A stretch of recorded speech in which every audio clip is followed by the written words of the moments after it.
Hello বন্ধুরা, সবাই কেমন আছো? আমি খুব ভালো আছি। আমি অনেক দিন পর আজকে একটি কন্টেন্ট ভিডিও করলাম। তো তোমরা দেখতে পারছো আমি কোথায় গিয়েছি। মানে আমি এখানে শাক তুলতে এসেছি, কিন্তু শাক তুলতে যাইনি এত দূরে। আমি গিয়েছিলাম এখানে ঘুরতে। আর এটা হচ্ছে পুরোটাই গ্রাম, সেটা তোমরা দেখতেই পারছো। পরিবেশটা চারিদিকে সবুজেই সবুজ। আমি এখানে শাক তুলতে এসেছিলাম ঠিকই, কিন্তু তোমাদের দাদাভাই যে কখন ভিডিও করলো সেটা আমি বুঝতে পারিনি। তোমার দাদাভাই আমাকে বলল, এই দেখো আমি তোমার ভিডিও করেছি। তো আমার হাতে কি কি শাক আছে এগুলো বলো তো।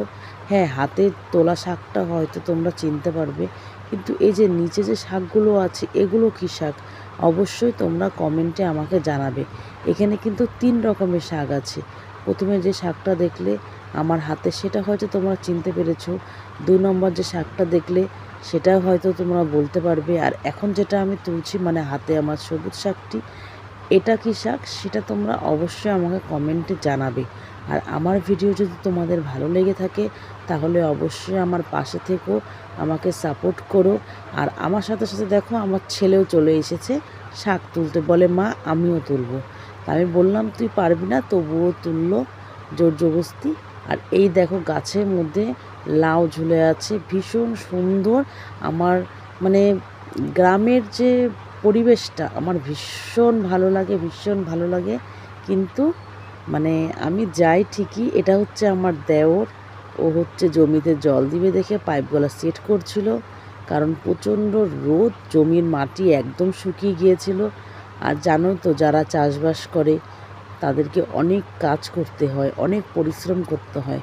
তারপরেই কিন্তু আমরা এই যে শাকসবজি খাচ্ছি, এদের সাহায্যে মানে এরা অতিরিক্ত কষ্ট করে দেখেই কিন্তু আমরা শাকসবজি খেতে পারছি, না হলে কিন্তু আমরা খেতে পারতাম না, কি তাই তো?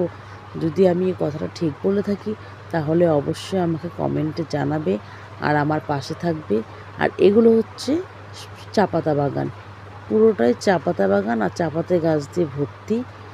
তাহলে বন্ধুরা তোমরা ভালো থেকো, সুস্থ থেকো আর আমার পাশে থেকো। ভিডিওটা কেমন হয়েছে অবশ্যই আমাকে কমেন্টের মাধ্যমে জানাবে বন্ধুরা।